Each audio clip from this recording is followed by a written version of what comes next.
como siempre, puntuales, empezamos, son las 7 en punto. Cuando me digas. Pues muy buenas tardes a todos, bienvenidos una tarde más a Hispania Nostra Contigo en Casa, donde el patrimonio es siempre llama 2 veces. Hoy tenemos una vez más a Aurelio González Riancho Cononges, que además de ser socio de Hispania Nostra, es nuestro delegado de Hispania Nostra en Cantabria, miembro del grupo Alceda, defensor del patrimonio, y en sus ratos libres, porque no debe tener mucho más, es médico otorrinolaringólogo. Es lo pasa al revés, ¿no? Es médico otorrinolaringólogo y en sus ratos libres hace una defensa del patrimonio a ultranza, como nos muestra siempre en sus conferencias de Hispania Nostra Contigo en Casa. Hoy nos va a hablar de la contribución de los marinos montañeses de ahí de la zona de Cantabria en una de las más importantes expediciones ilustradas de España. Con la imagen que tengo, como la imagen que tengo aquí atrás, me estaba comentando acá ahora en Petit Comité que cree que, no me acuerdo la película que me has dicho, Rebelión a bordo. Rebelión a bordo de Marlon Sí. Brando, que podría haber sido que la fotografía de esa película se fijara en estas imágenes. Es su opinión como, como persona que ha visto la película y que conoce la historia. Como siempre, voy a pedir a todos los asistentes que mantengan micrófonos y cámaras apagadas para que no haya interrupciones durante la conferencia de Aurelio. Siempre las preguntas al final las pueden escribir en el chat al que acceden en la barra de herramientas de Zoom que está abajo hacia el centro. Ahí hay un chat, lo abren, escriben las preguntas y yo al final de la conferencia se las haré llegar a Aurelio y él responderá de viva voz. Tendrá, como siempre, los 45 o 50 minutos de rigor y al final las preguntas que se quieran. Invitaros a todos, como siempre, a que os hagáis socios de Hispania Nostra si aún no lo sois. Aurelio nos regala su tiempo y para poder mantener esta actividad, pues pedimos que la gente que todavía no es socia pues se lo plantee. Y si no quiere unirse de manera anual con Hispania Nostra, pues siempre puede hacer una donación puntual en nuestra página web, en hispanianostra.org. Estaremos encantados de que se colabore con nosotros en la medida de lo posible, siempre en la medida de lo posible. Aurelio, si quieres empezar con compartir la pantalla, todo tuyo. Bueno, pues buenas tardes a todos. Buenas tardes desde Santander. Es un placer poder compartir este rato y aprovechar estas nuevas formas tecnológicas que nos ha dejado la pandemia. Ya no tenemos el vivo y en directo, que era más emocionante, pero bueno, por otro lado, posibilita una mayor capacidad de audiencia. Bueno, decidimos organizar esta charla, que es más histórica que patrimonial, pero al final, la historia es el mayor patrimonio que nos han dejado los que estuvieron antes. Espero que les guste lo que vamos a hablar. Quiero empezar con este dibujo de Fernando Brambilla, uno de los pintores que fue a la expedición de Malaspina y Bustamante, que es un dibujo, a mí me encanta, precioso. Vemos la isla de Babao en el Pacífico, y aquí vemos a los marinos, eran 17, 18 marinos, todos con unas biografías muy interesantes, eran recibidos y agasajados por las mujeres de Babao. Es muy simbólica, es un dibujo realmente que te dice muchas cosas. Como decía, sí, efectivamente, yo creo que la película Rebelión a bordo se inspira en los dibujos de esta isla. Bueno, la historia de la expedición de Malaspina y Bustamante es fantástica. Podríamos estar varios días hablando de ella. Esto ha dado lugar en algunos casos a coloquios o a debates o a cursos que han durado 5 días en la Universidad Internacional Méndez Pelayo, y nos faltó tiempo para hablar de todo. Bueno, pues en fin, a ello. Vamos a ello. La presentación la he partido en 5 partes. Vamos a hablar un poquito del momento que se produce la expedición, el siglo de las luces, el siglo XVIII. Vamos a hablar también de lo que pasaba en ese momento en España y en la Marina. Vamos a hablar posteriormente ya de la expedición, dividiéndole en la preparación, en la expedición, en los logros y en el desenlace y valoración, y también la contribución de los marinos montañeses. Yo pensaba en este 5.º apartado darle una mayor importancia, pero realmente yo creo que no hablar de la contribución de los marinos montañeses sin hablar de la expedición se va a quedar un poco deslucido, y entonces voy a hablar muy poquito de los marinos montañeses, pero merece la pena. Lo veremos luego. Si hay alguien que quiere hacer algún tipo de preguntas y puedo contestarlo, pues encantado. Estamos en el siglo XVIII. Ese siglo XVIII hay un equilibrio entre las potencias europeas y va a empezar la hegemonía de la marina británica. Empieza la independencia de las colonias británicas, la Revolución Francesa se produce en el 89 y en la América española pues empieza a haber una conciencia de identidad que acabará luego, pues años más tarde, en la independencia. La Ilustración es un movimiento cultural muy interesante, a mí me gusta mucho ese siglo, que procede de Inglaterra y de Francia. Los ilustrados muestran su confianza en la razón frente a la fe y a los prejuicios que eran heredados, que basaban todo el conocimiento en la tradición y en la fe. Bien, pensaban que la razón humana podía combatir la ignorancia, la superstición, la tiranía y construir un mundo mejor.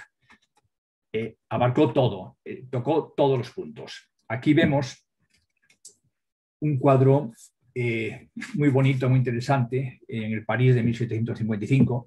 Está el busto es Voltaire y están todos los ilustrados franceses y refleja muy bien la ideología, el movimiento ilustrado en ese momento.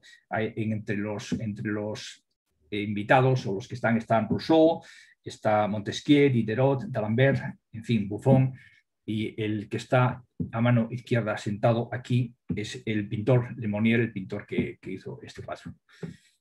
Es un cuadro muy interesante.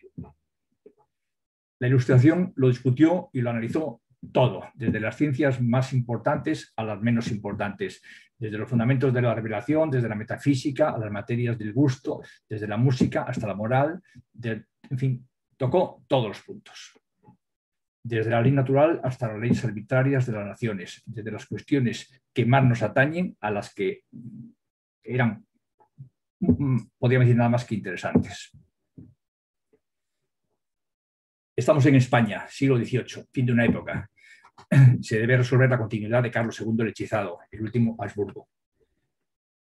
Es el final de una época y empieza otra. Se disputan el trono Carlos de Habsburgo y Felipe de Borbón. Los dos tienen derechos.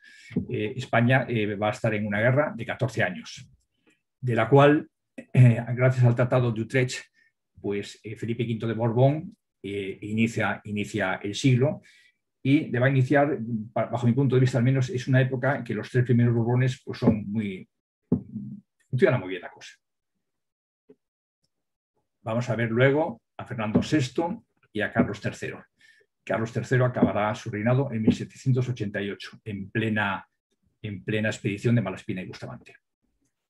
Posteriormente, la cosa ya cambia y va a llegar Carlos IV y su esposa María Luisa de Parma con Godoy. Iremos viendo algo. En España ese siglo fue muy interesante. En ese siglo, bueno, es el desarrollo de un germen que nació en el siglo anterior y en ese siglo pues, se va a crear por la Biblioteca Nacional, la Real Academia Española, la Academia de la Lengua, la Academia de Medicina, la Academia de Historia. Bueno, aquí ven todo lo que se creó en la diapositiva, la Academia de Bellas Artes, el Jardín Botánico, la Lotería Nacional. Se libera el comercio con América, se produce la expulsión de los jesuitas, el Gabinete de Historia Natural, el Banco de San Carlos, el primer banco español, el Museo del Prado nace, se crea la bandera española y hay 20 expediciones científicas españolas en ese siglo. 20 expediciones científicas en ese siglo. Tremendo. La Marina también da un salto cualitativo importantísimo. Los marinos en esa época probablemente son la gente más ilustrada que había, de los más ilustrados de la península. Van a hacer la Academia de Guardiamarinas de Cádiz. Posteriormente, al final de siglo, también la de Cartagena y el Ferrol. Se van a crear colegios de cirugía, navales, observatorios astronómicos, en fin. Da un salto cualitativo para convertir a los marinos en marinos científicos, que hasta entonces pues, habían sido más intuitivos que científicos. Antes de esta época se produce, sabido por todos, la exploración, conquista y asentamiento de muchos territorios, fundamentalmente por España y Portugal.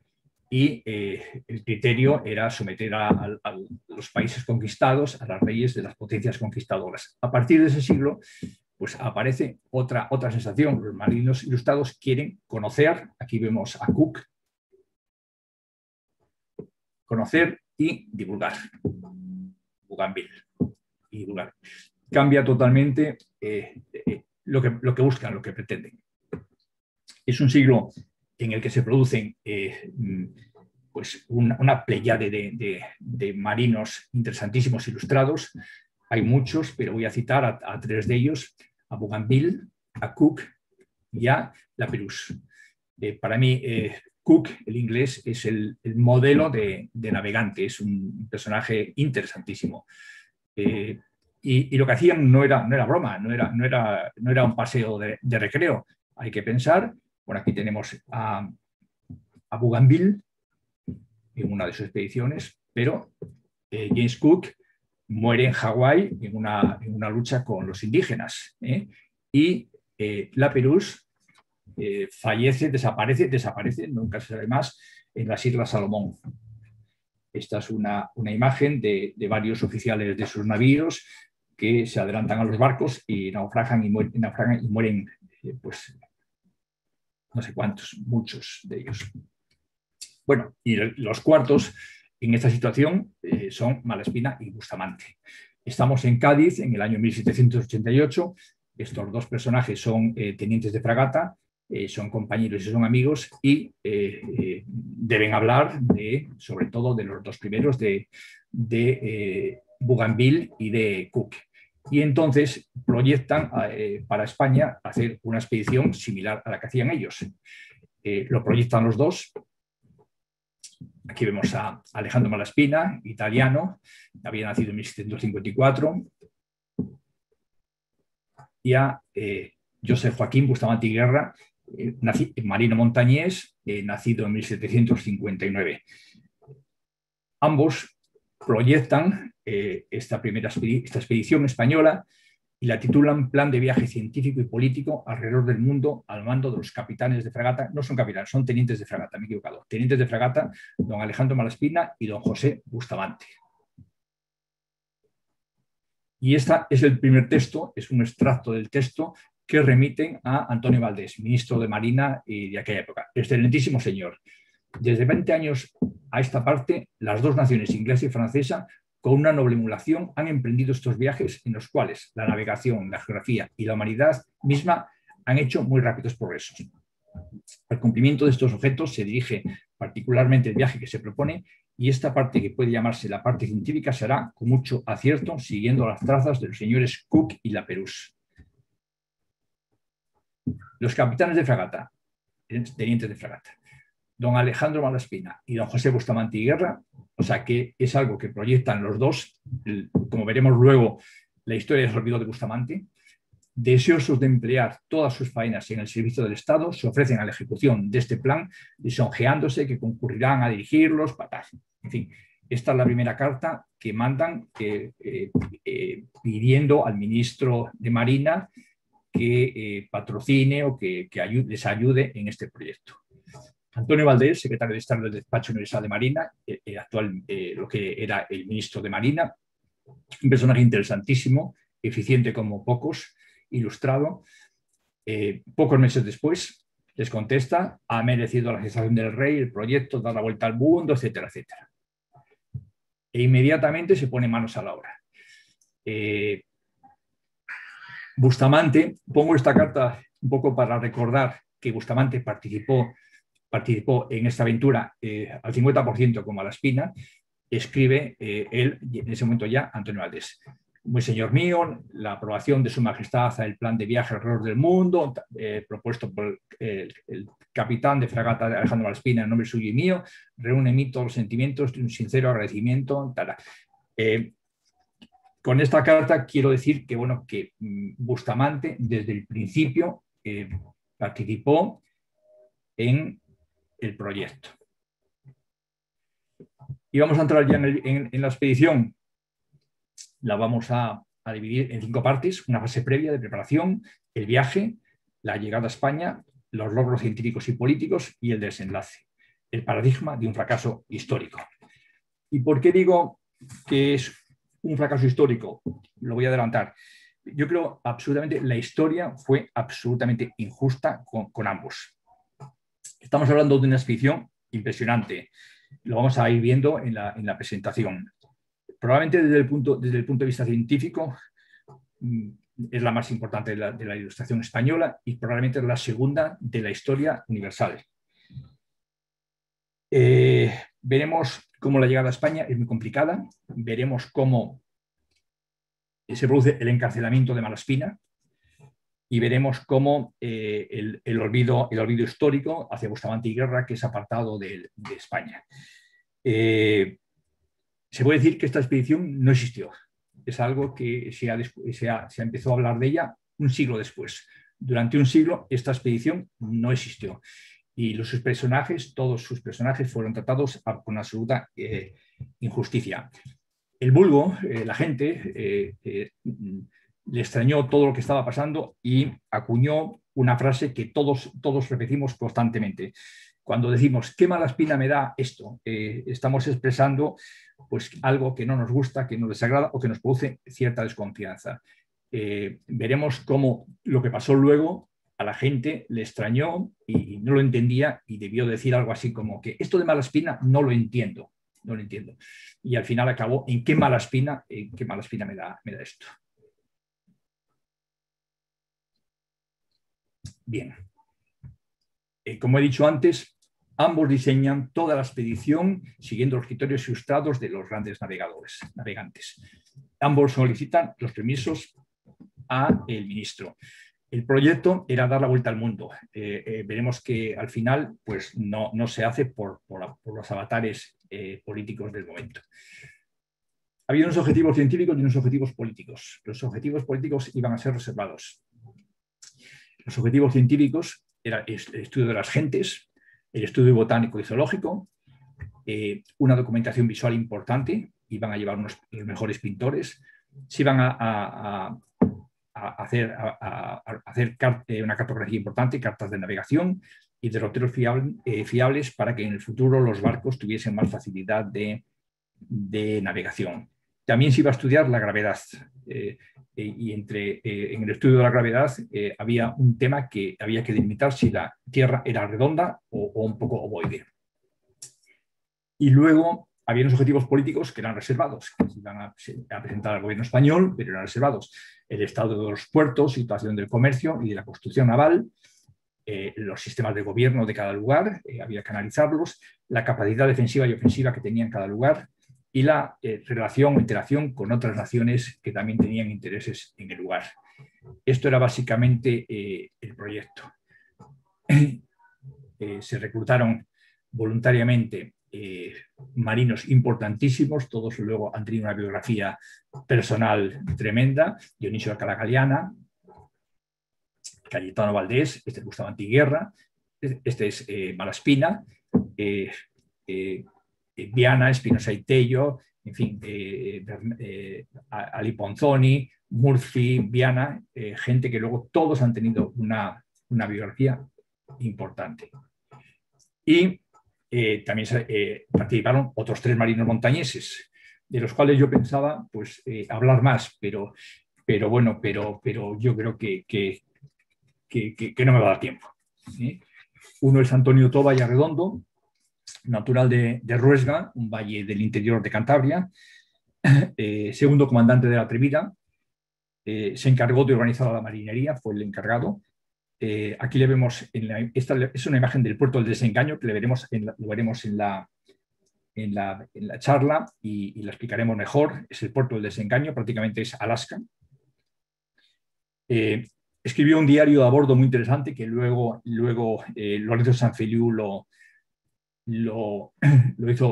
editó un siglo después. Y también ha sido estudiado recientemente por un profesor americano, español, pero que trabaja en Carolina del Sur, Enrique Porrúa. Tuvo posteriormente gran protagonismo también en las guerras napoleónicas. Antonio Toba. El segundo personaje marino montañés fue Juan Antonio Gutiérrez de la Concha, nacido en Esles, otro valle del interior, en 1760, experto en astronomía y matemáticas, era un marino científico. En 1803, acabada ya la expedición, se le ve en Montevideo y Buenos Aires y ya no volverá a España. Es uno de los héroes defensores de Buenos Aires, de Buenos Aires contra los ingleses, y participó con su amigo Liniers en la defensa de Buenos Aires. Ambos fueron fusilados en 1810 por los independentistas en Cabeza de Tigre. Ha sido estudiado recientemente por el historiador argentino Carlos Pesado Ricardi, Juan Antonio Gutiérrez de la Concha. Y el tercero es Ciriaco de Ceballos, nacido también en Quijano de Piélagos, otro valle del interior. Es un personaje interesantísimo, probablemente es este que está mirando, no sé si se ve el ratón, está mirando en el baile de las mujeres.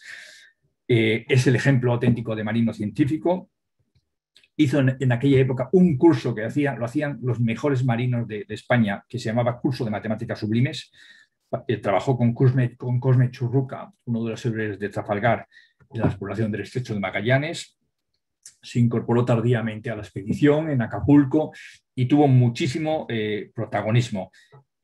Cuando acaba la expedición es uno de los que acompaña a Malaspina y a Bustamante cuando recibe el rey, y cuando acaba la expedición le veremos luego ya en Veracruz, en Nueva Orleans, y allí muere en Nueva Orleans.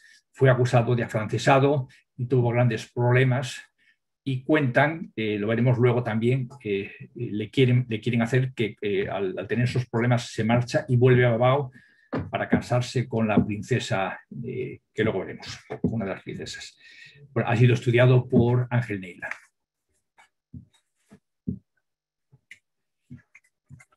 La expedición contó con grandes científicos. Hay que ver aquí la importancia de la expedición. Antonio Pineda, español, Luis Ney, francés, y Tadeusz Hanke, bohemio.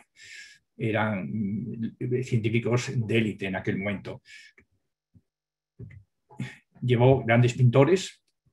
La mayoría de las pinturas de las imágenes que vamos a ver son de Francisco Ravenez y Fernando Brambilla, pero se fueron cambiando a lo largo del viaje una cantidad de pintores tremendo. Al final de la expedición hay alrededor de 1000 dibujos de lugares y de costumbres. Dibujaban a las personas, dibujaban a las ciudades, dibujaban a los paisajes, dibujaban a los peces, dibujaban a los pájaros. Bueno, es un espectáculo toda la información que, por cierto, toda esa información se puede ver en el Museo Naval de Madrid. Allí hay de todo, están todos los libros. Llevaba médicos y llevaba también capellanes. Para la expedición se construyeron 2 corbetas magníficas, la Descubierta y la Atrevida, con 102 hombres iban a estar 102 hombres en cada corbeta. Eran 344 toneladas, desplazaban, tenían 16 cañones y fueron construidas por probablemente el mejor ingeniero naval del momento en el arsenal de la Carraca. Bueno, se sigue organizando. Malaspina contacta con Antonio de Ulloa, uno de la gente más importante de la navegación de la Marina Española. Se piden consejos a José Salvaresa, protomédico. El problema de la navegación en aquellos tiempos era el escorbuto. Ya se sabía que se podía hacer algo, de hecho no le afectó demasiado a la navegación. Y se contactó también con personalidades internacionales, Greppi, Pearson, King, en fin, con mucha gente. También con academias científicas y observatorios, con París, Torino, también con observatorios de París y de Greenwich. O sea, yo no sé si se está oyendo un ruido, es que tengo a mi gato aquí y los gatos no obedecen. Si le digo que se vaya, no se va. Y estoy solo en casa. Bueno, 102 hombres por corbeta. Lo organizó Antonio Toba. Marineros. Vamos a entrar ya en la expedición. El 30 de julio de 1739, hay que pensar que solamente habían pasado unos meses, la expedición sale de Cádiz. 52 días después está en Montevideo. esta parte la voy a pasar más rápido y realmente tampoco no quiero decir demasiadas cosas, podría estar hablando mucho tiempo, pero las imágenes lo van a decir todo. Estas imágenes, muchas de ellas, son las primeras que estos países tienen de sus ciudades, de sus pueblos, de sus costumbres, de sus personajes. Montevideo. Montevideo. Pasan a la colonia de Sacramento, disputada durante mucho tiempo por Portugal. Buenos Aires, imágenes muy interesantes de aquellas ciudades. Y estamos en esta zona. Bien, el 15 de noviembre ya se empieza a bajar por el Atlántico en dirección sur. El primer destino será Puerto Deseado en la Patagonia y luego las Islas Malvinas. Aquí está Puerto Deseado. Y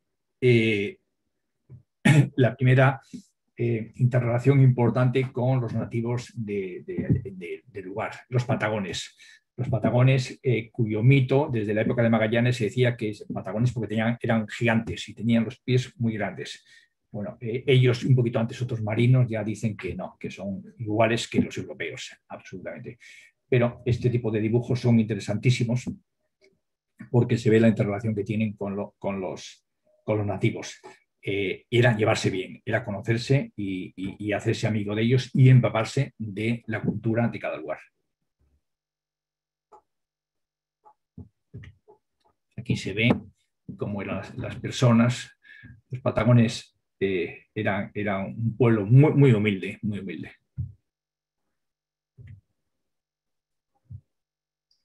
Llegan a las Malvinas o Islas Falkland, disputadas por franceses, ingleses y españoles.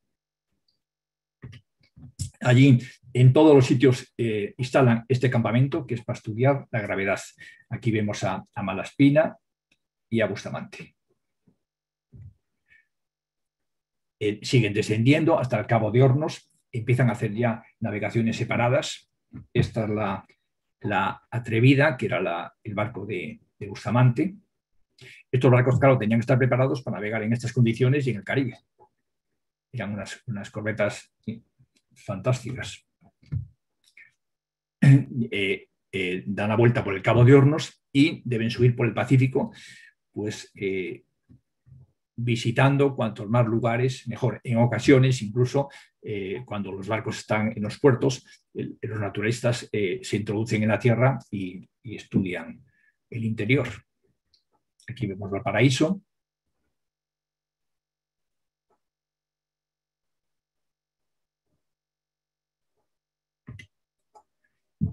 Aquí vemos Santiago de Chile.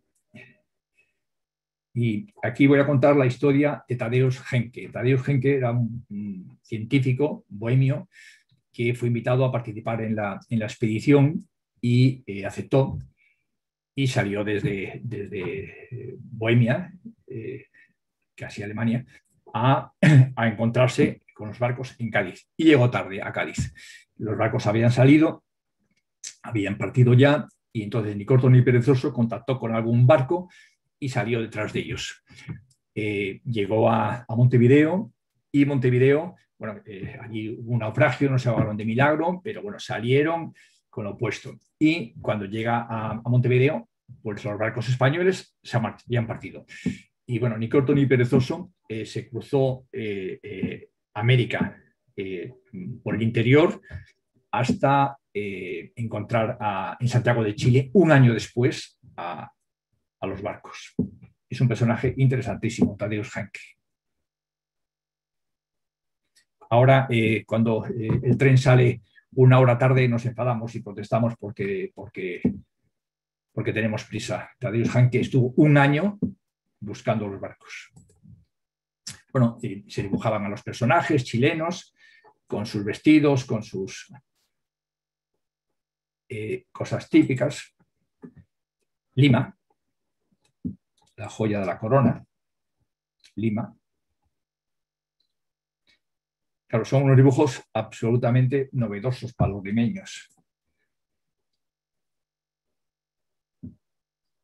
Otra vez Lima. Se ven a las gentes con sus costumbres, cómo vestían, cómo vivían, con una guitarra. Bueno, una casa importante en Lima, el Paseo del Agua, cómo eran las mujeres, mujer mestiza en el Perú, y siguen navegando hacia el norte, Guayaquil,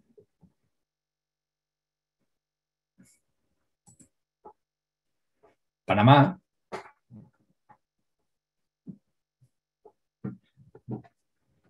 se ve a los marinos españoles y se ve a los nativos, a los indígenas, probablemente habrá criollos, habrá una mujer de Panamá, a la moda panameña. Este retrato, se enamoró de esta mujer el rey de Babao, y da lugar a una anécdota muy interesante. Nicaragua, Realejo, actual Costa Rica, y por fin llegan a Acapulco. En todo el Pacífico los barcos han navegado separados. Esto es Acapulco. Aquí llegan dos marinos nuevos españoles, Ciriaco Ceballos y José Espinosa y Tello. Se reincorporan tardíamente porque, por ejemplo, Ceballos había estado enfermo cuando es invitado. Y son marinos científicos. Llegan con cronómetros. Los cronómetros servían en aquel momento para navegar, para estudiar la longitud, que era el gran problema que tenían hasta entonces los marinos para navegar, la latitud y la longitud. La latitud la manejaban, pero la longitud no. Y se empieza, con los cronómetros de Arnold ingleses, se empieza a manejar la longitud. Bueno, y ya en Acapulco reciben una orden muy importante y forma parte de la expedición de buscar el Paso del Noroeste. El Paso del Noroeste era una ruta que se había estudiado mucho, había habido expediciones de otros países que pensaban que el Atlántico, el Pacífico y el Atlántico estaban unidos por el norte, por el Polo Norte. Ya había habido muchas expediciones, incluso había habido un marino español que había dicho que él había pasado ese paso. Parece ser que no es así. Entonces, parten de allí en dirección hacia Alaska. Era una zona española en aquella época, todo lo que es California, los Estados Unidos, hasta Canadá y Alaska. Y navegan hacia el norte, buscando longitudes muy altas. Llegan a Mulgrave, que es Canadá. Estas zonas los indígenas son más hostiles que otros que encontraron en el Pacífico, y los pintores lo pintan todo, lo dibujan todo. Aquí vemos cómo eran los personajes. Los personajes los solía dibujar Ravenet y los paisajes Brambilla. Vemos la tumba de Lancau, un cacique de esta zona. Aquí vemos a los marinos. Y por fin, tras mucha navegación, creen que han llegado al lugar donde está la entrada al Paso del Noroeste. Entonces él inicialmente pasa de Puerto Deseado a Puerto del Desengaño. Se dan cuenta de que es una ensenada que no va a ninguna parte. En estos lugares tienen algún conflicto también. En este caso es Bustamante con Ceballos, Viana y Eliponzoni, y tienen que salir bueno, jugándose el tipo, sin pegar un tiro ni derramar una gota de sangre, pero es la misma situación que está aquí, que es la muerte de James Cook. De este asunto, uno de los marinos, Viana, dice: abandonamos estos lugares con la dulce complacencia de no haber procurado el perjuicio más leve a sus moradores. Respetamos sus costumbres en cuanto se pudieron conocer, sufrimos sus robos, su mala fe y sus insultos, y lo que es más, sofocando los sentimientos, comprometiendo muchas veces nuestra vida para evitar la efusión de sangre. Esta conducta, conforme al carácter benéfico y humano de los españoles, confundirán algún día a cierta clase de escritores que han tenido por oficio el denigrar a una nación ilustre y respetable. Bueno, empiezan ya a bajar hacia el sur. Nootka, Vancouver, también son indígenas bastante hostiles y tienen problemas. Hay unos dibujos muy interesantes, como este, el baile de las indígenas. Aquí se ve pues, las tiendas donde estudiaban la gravedad, los marinos aquí medio formando, bailando los indígenas, al acecho estos otros indígenas que daban un poco de sensación de peligro. Bueno, aquí se ve cómo era esto. Cómo eran los nuqueños, Macuina, el jefe Macuina, estos dos, Macuina. El baile de la pubertad también es un poco mítico, yo creo, mitológico, pero están los marinos, los vuelven otra vez ya hacia abajo, hacia Acapulco, hacia el sur, y allí se habían quedado varios de los marinos expedicionarios y botánicos, y habían, al mando de Dionisio Alcalá Galiano, muerto en Trafalgar posteriormente, Dionisio, y habían estado en el Zócalo de México, México capital, actual México DF, y tenían este tipo de dibujos, una pulquería. Yo no sabía lo que era una pulquería, lo miré al ver este dibujo, que era una pulquería, y bueno, pues es donde vendían un licor que extraían del pulque o aguamiel. Se ve juegos de gallos en aquella época, aquí se ve a los criollos, a los seguramente marinos, mestizos, indígenas, en fin, todos con peleas de gallos. ¿Cómo eran los indígenas mexicanos? Las peleas de los indios de California, indios cercanos a Nueva York, en fin, es una cantidad de información tremenda. 100 años escondida en un sótano de un almacén. Hay un pintor mexicano que acompaña a Querétaro a la expedición, y para mí este es el la primera pintura cubista que yo creo que se hace en el mundo. Esto es Querétaro. Y finalmente deciden salir ya hacia el Pacífico para llegar a las Islas Filipinas, sobre todo, colonia española.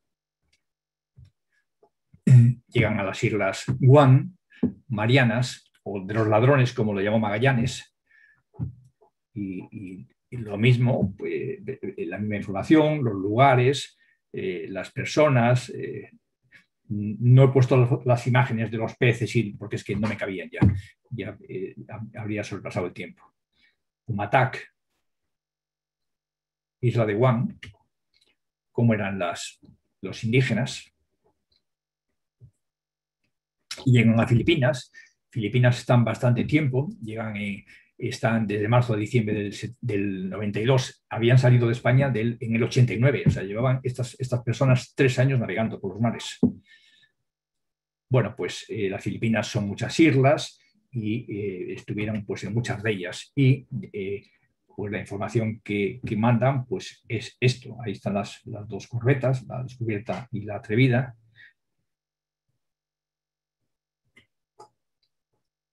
Imágenes de Filipinas, el puerto de Sorsogon, Manila, más imágenes de Manila. No sé si voy un poco rápido, lo siento, pero es que tenía tantas imágenes que no sabía cuál quitar, cuál poner, y prefiero ir un poco deprisa y dejar casi todas. Manila, son imágenes preciosas. Manila desde el Fortín. Si se analiza a las personas, pues se saca muchísima información. La iglesia de San Francisco, Manila. La catedral. Manila.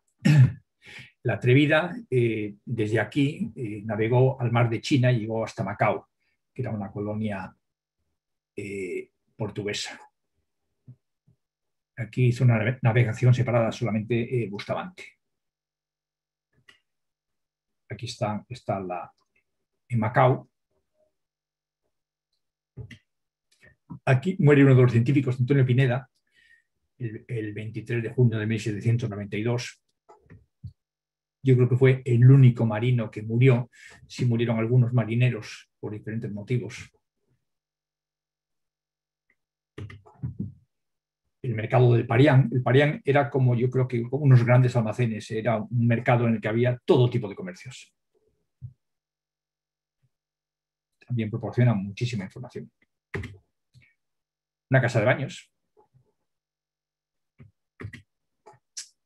Los tipos de personajes, mestizos, chinos. La isla de negros, en las islas de Visayas, en la zona de Visayas. Otro tipo de etnia. Las luchas. Siguen dibujando todo lo que ven. Y es el momento en que les falta por ver el continente austral, lo que sería que ya había llegado Cook a Australia. Y entonces esta es la navegación. Van a llegar a Nueva Zelanda y luego a Sydney. Sydney, Puerto Jackson, 1793, 11 de marzo. Son unos dibujos muy bonitos y también con muchísima información. Eran colonias, eran presidios. Aquí los vemos, los presidios. Vigilados y encadenados, vigilados por soldados.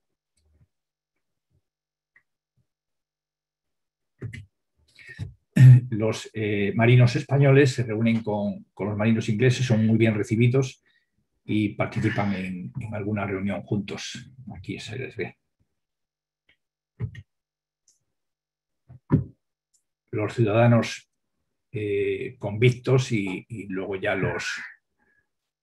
cuando se iban haciendo ciudadanos ya con más derechos, como eran los nativos. Y ahí se acaba la primera parte del viaje. Entonces tienen que volver por el Índico y pasar por el Cabo de Hornos hasta España. Pero España en ese momento ha declarado la guerra a Francia y no pueden volver por ahí porque les avisan de que es peligroso. Entonces deben volver por donde han venido. Y aquí hay una parte que son las Islas de Babao, que para mí son de las más, casi no interesantes, pero sí muy simpáticas. Llegan a Babao, una isla en que les reciben magníficamente, donde decíamos antes que se había grabado Rebelión a Bordo, y dice, y principiaron a bailar al paso que la modestia y el pudor las contenían algún tanto al principio. La música, la alegría y el aplauso de todos los forzaba a no perder el momento de distinguirse. Aquí se ve a las mujeres bailando para agasajar a los marinos. Vuelvo a esa imagen con la que empezábamos. Baile de las mujeres. Aquí vemos a Malaspina, que le están acicalando unas mujeres nativas.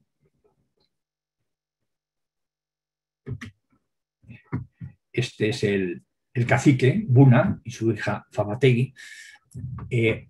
Antes comentaba cuando hablaba de Ciriaco Ceballos que Ciriaco Ceballos quizás vuelve a casarse con Famategui. Bueno, pues en Babao, Ciriaco Ceballos, el marino montañés, tiene mucho protagonismo y, entre otras cosas, Buna le hace hijo adoptivo, pues porque bueno, pues Ciriaco Ceballos tiene varias anécdotas que se gana la confianza de Buna.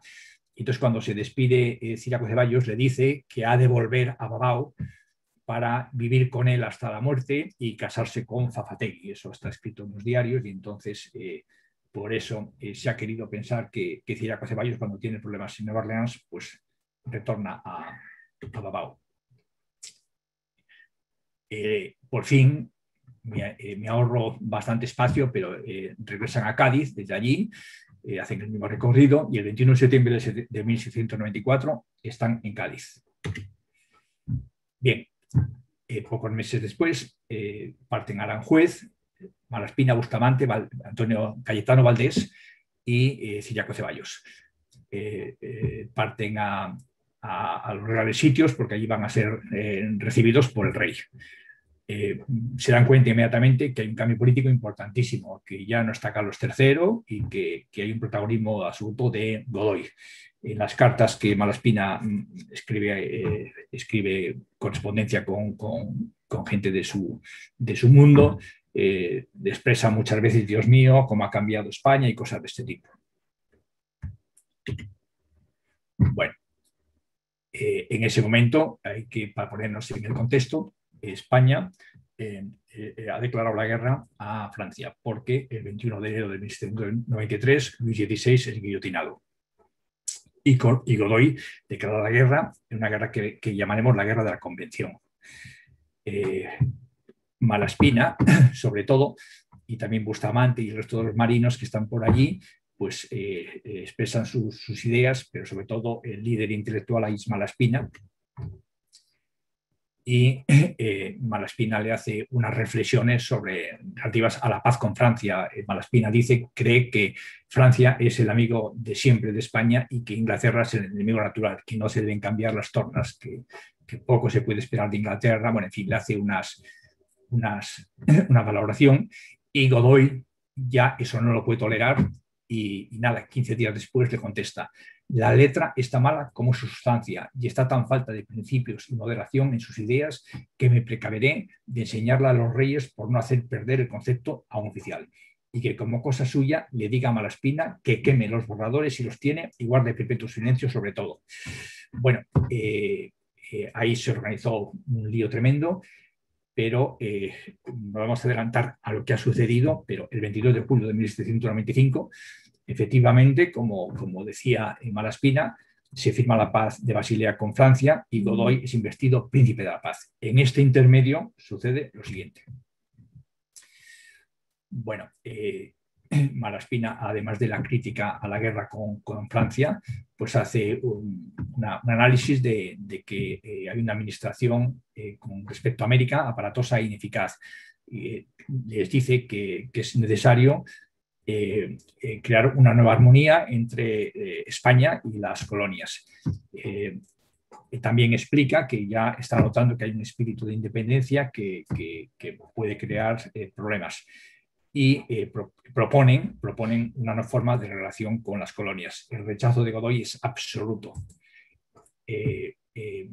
Surgen problemas entre ambos y finalmente se organiza una especie de complot contra Godoy en el cual participan Malaspina, el duque de Alba, Bustamante y Guerra, Revillagigedo, Valdés, Joyanos, bueno, la gente ilustrada del momento. Claro, Godoy es un perro viejo que no es difícil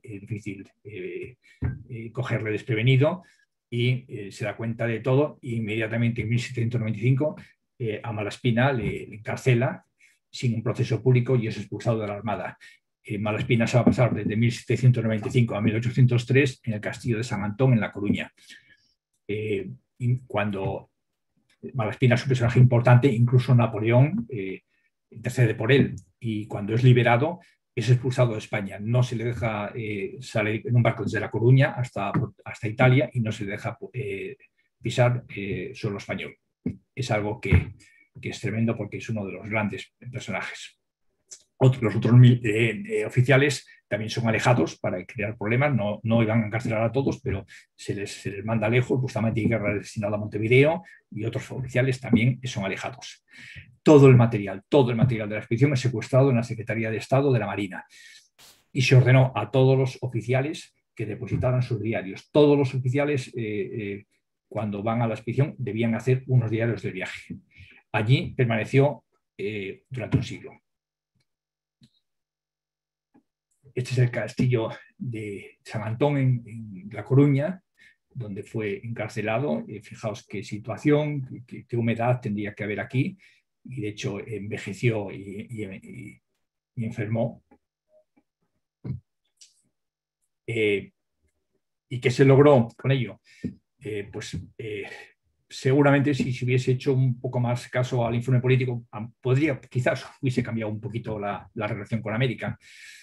La aportación científica fue importantísima porque se hicieron dibujos, vistas de ciudades, cartas náuticas, en fin, una información tremenda. Pero, sin embargo, no se logró el principal de los objetivos ilustrados de la ilustración, la difusión. Por lo tanto, durante un siglo hubo un desconocimiento absoluto internacional. La expedición de Malaspina y Bustamante no existió. La injusticia con Malaspina fue tremenda y el olvido con Bustamante, pues lo mismo. Fallecen Malaspina en 1810 y Bustamante y Guerra en 1825. Malaspina en Italia. Y muchos años después, 1885, un teniente de navío, Pedro Novo y Colson, que era un personaje curioso, pues encontró todo aquello y hizo la primera publicación de la expedición. Este es el texto. Y aquí se acaba un poquito la historia. Le dedico esta charla a José Luis Casado Soto, cual tuve el honor y el placer de trabajar con él. Era un sabio y fue el primero que empezó a hablar en Santander de esta expedición. Y nada más. Muchas gracias. Muchas gracias a ti, Aurelio. Yo creo que a tu gato le encanta la intervención. Es que me siento identificada porque yo también pretendo que no pase por aquí mi gato, o sea que lo entiendo. Tenemos algunas preguntas. Vamos a empezar por la primera de José, que pregunta que parece que han mencionado topónimos relacionados con la expedición. ¿Se conservan todavía? ¿A cuál se refiere? Topónimos durante la expedición en América, bueno, y en las islas que visitaron. Sí, quedan algunos topónimos. Yo he visto en los mapas, he estado por el lugar visitándolo todo para conocer cosas porque esto me interesa hace muchos años. Y sí, hay algunos casos, pero en otros ha perdido. Por ejemplo, en la zona de Canadá, pues hay un pueblo que se llama Ceballos. Hay otro valle que se llamó Valle de Ruesga, una zona por Alaska, pero yo creo que ya la mayoría han desaparecido porque el gran drama de esta expedición es que no se publicó nada, no existió. Y en los libros internacionales de este tipo de cosas, pues bueno, pues lo dedican una paginita mínima cuando a los demás no existe. Ese es el gran drama. Y tanto, la verdad es que a mí me ha sorprendido. El detalle de los dibujos, de las vistas, era bastante interesante.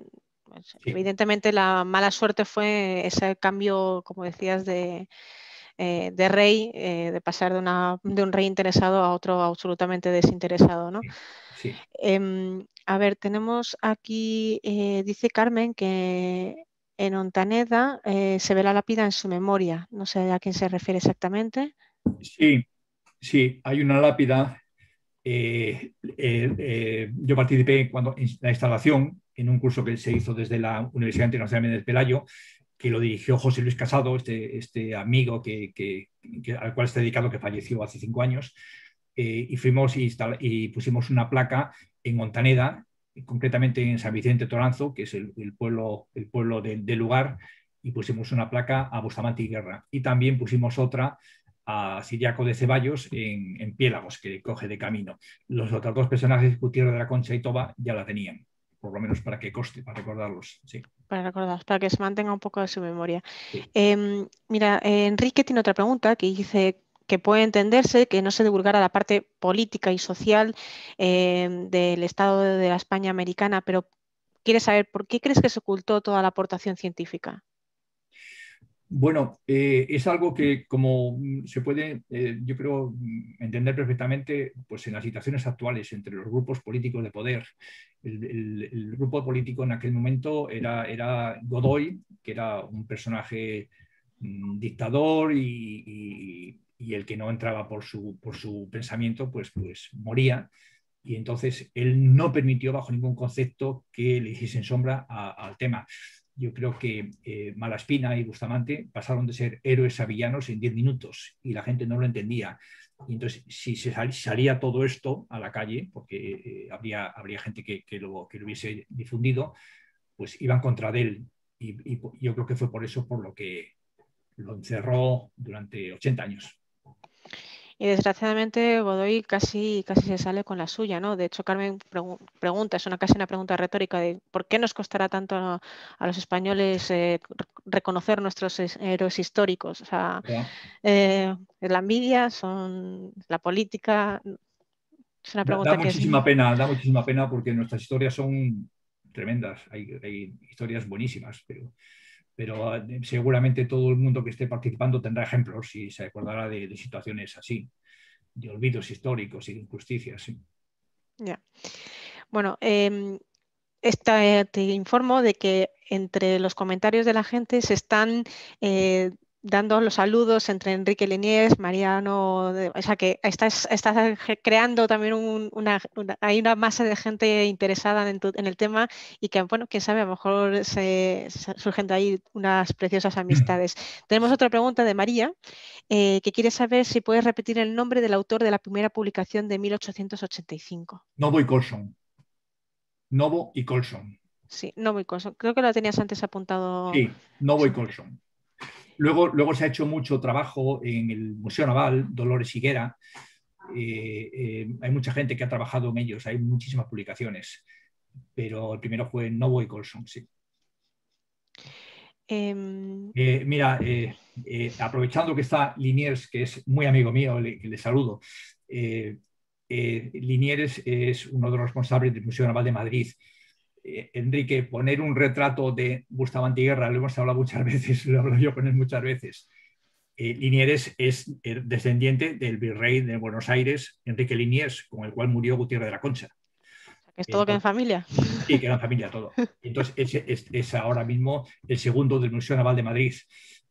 Y en la expedición de Malaspina y Bustamante, a la cual dedican un buen espacio y buenas imágenes, no hay ningún retrato de Bustamante y Guerra.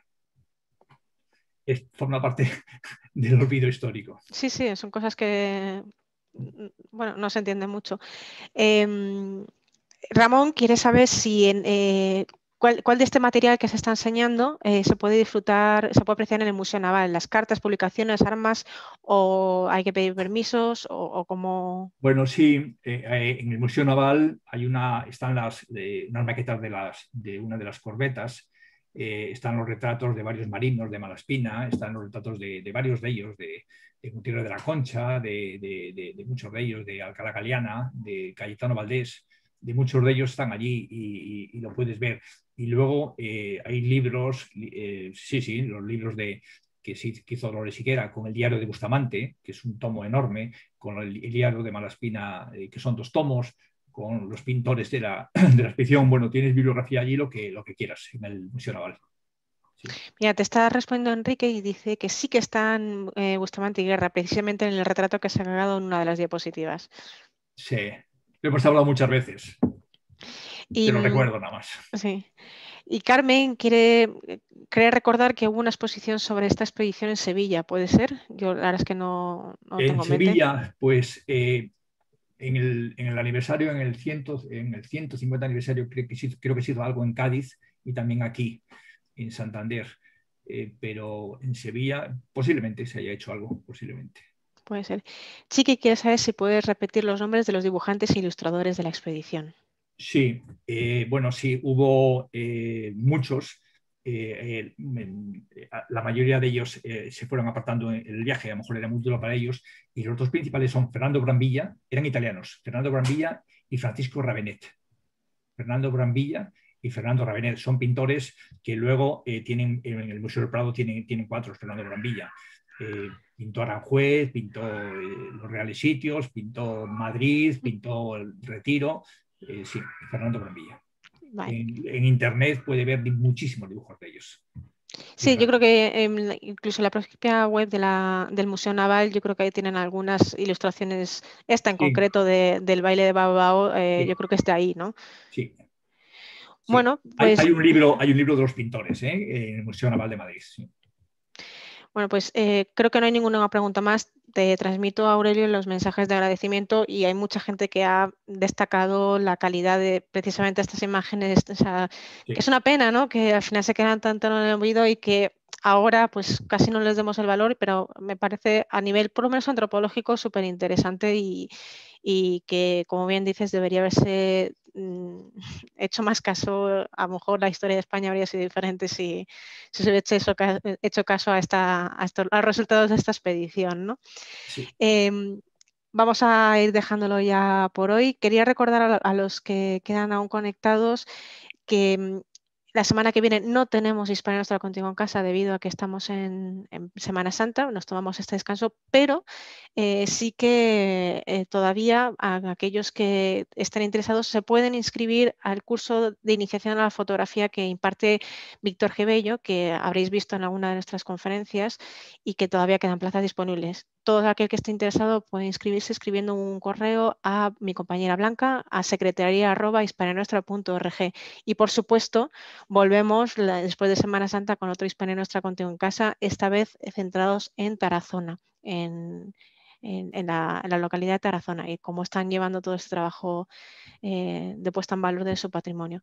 Aurelio, para mí, como siempre, un placer escucharte, que nos Sí, acerques la historia que canta ahora al resto de los... quiero Sí, saludar que he visto ahora, he mirado un poquito a los participantes sí. y hay gente que están en México, en Miami, en Canarias, en diferentes sitios, a todos ellos que saben a quién me refiero, un saludo fuertísimo. Pues sí, la verdad es que se agradece que haya gente, ya no solo de toda la geografía española, Sí. sino también del otro, de otros Esto nos lados ha del traído, mundo. esto es lo que nos ha traído, bueno, estas nuevas técnicas, bueno, pues que de repente contactas con el mundo, ¿no? Sí, sí, sí. Sí, sí, la verdad es que es de lo más enriquecedor y se agradece. Y Es- como bien es- decías al principio, es verdad que no está esa cercanía del directo, pero sí, abre las puertas a sí. otras gentes que de otra manera Veo también que está Perú por aquí, gente de Perú. Bueno, muy interesante. pues habrán visto esos retazos Sí, del viaje de Malaspina, cómo entraban en sus sí, países sí. ahí en el siglo XVIII. Bueno, a todos, como digo, muchísimas gracias por su atención. Muchas gracias, Aurelio, por tu tiempo y recordarles que estamos en Hispania Nostra para atenderles cuando quieran. Muchas gracias a todos. Muy buenas tardes. Gracias.